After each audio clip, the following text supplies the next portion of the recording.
Hey guys, welcome back to the Kool-Aid Podcast. Welcome back to another video. On today's video, we're going to be talking about Giovanni Lo Celso. We're going to be talking about Oriol Romeu. And then lastly, guys, we're going to be talking about Marcos Alonso. Big news today. But guys, before we get started on the video, make sure to follow me on all of my social media platforms. Everything is posted down below in the description on TikTok, on Twitter, on Instagram, on Apple Podcasts, and on Spotify. Go over there and check us out. That way, you guys can stay up to date with everything that we do on the channel. But guys, let's get straight into the video and let's talk about Giovanni Lo Celso because Xavi is insistent on signing the Argentine. And this is reported by Sky Sports.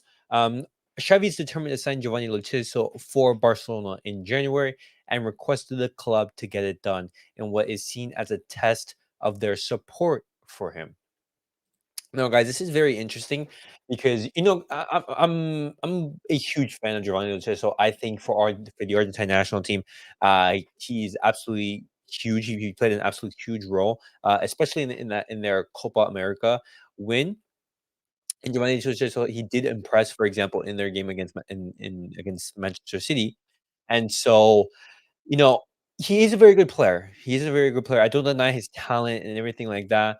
Um, I would love to see him at Barcelona, and especially after Barcelona's performance against Girona, and looking at the type of midfielder that we generally have, it's all technical players who don't cover that much ground and who struggle in transitions.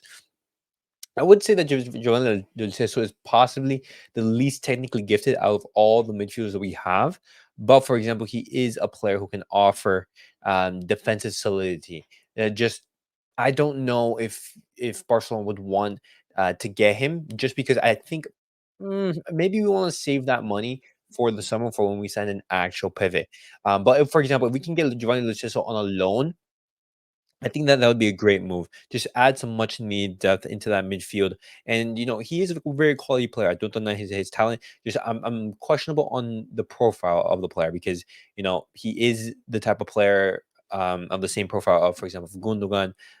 Not so much of Frankie, but of also of Pedri, of Fermin Lopez, and so I don't know if it's the best idea to have a midfield all based on like the same type of profile. But guys, now moving on to the next topic, we're going to be talking about Romeo, because I was kind of sort of expecting this.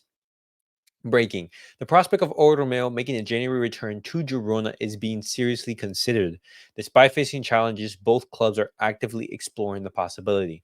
Barcelona might not experience a substantial increase in FFP flexibility given Romeo's lower salary, and Xavi's approval remains uncertain. And this is reported by Esport 3. Now, as I did say, this was sort of expected just, because like Romeo in the past couple of weeks, he hasn't been playing. His performances just they haven't been up to par. But what I will say is I do not understand why he would be making that return. Why are we giving away a player who I think could thrive in Girona? Because we do know that Barcelona at this moment, the system is all over the place. Our midfield is all over the place. We lack like a proper structure, and so even though Romeo is not the most gifted of the players, he is is his weaknesses are put out there, and so I don't understand why Romeo would go back to Girona. I do understand why personally for him, because he hasn't had a good start for Barcelona, but I don't like the idea of also giving a player to a rival. And that's crazy to think about it in 2023. But Girona right now, they're first in La Liga. I do not want Barcelona helping them whatsoever. Why are we giving them another midfielder to potentially, boost their chances of winning the title? And Barcelona, they don't have much to basically win from this transfer. We wouldn't be getting a big increase in FFP margin. We wouldn't be having a player come our way. For example, maybe Alex Garcia or Xavi or anything like that. All their key players are staying in Girona. And so I don't see any way Barcelona win from this transfer. And we potentially get rid of him. But for example, we paid barely nothing for Order Mail. And so I'm not a big fan of Ortome returning to Girona. Maybe in the summer, I think that's a bigger possibility.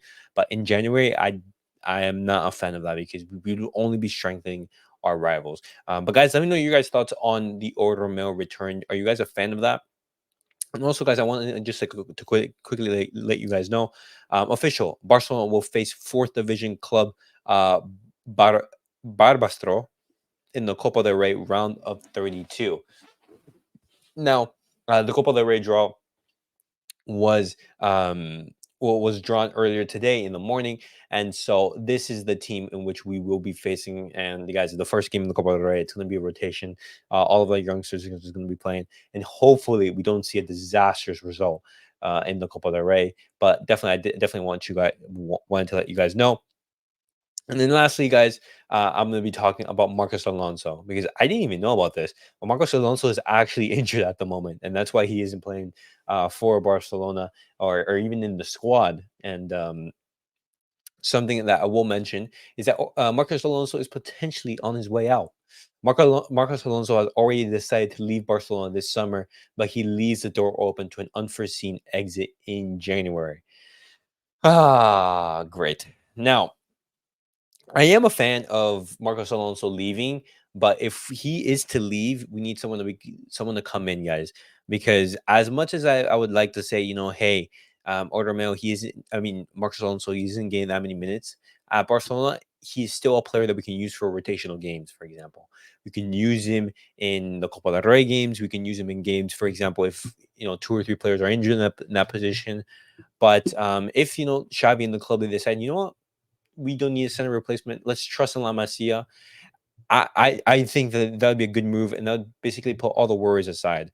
But hopefully, we see a big offer. I mean, big offer. I'm referring to maybe like 5 to 10 million coming in from Marcos Alonso.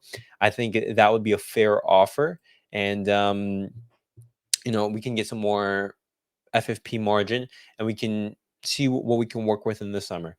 But guys, that was it for the Barcelona news roundup of the day. What do you guys make of Barcelona being insistent on signing Giovanni Lo Celso? Would you guys want to see him come to the club, or would you guys want Barcelona to look for another type of midfielder? And then lastly, and next, guys, what do you guys make of Romeo's prospect of returning to Girona, possible return? And lastly, guys, what do you guys make of Marcos Alonso's departure? I'm a fan of him leaving, but hopefully we also get some money because Barcelona is in desperate need of it. But as always, guys, remember to like, subscribe, and comment. And I'll see you guys all in the next video.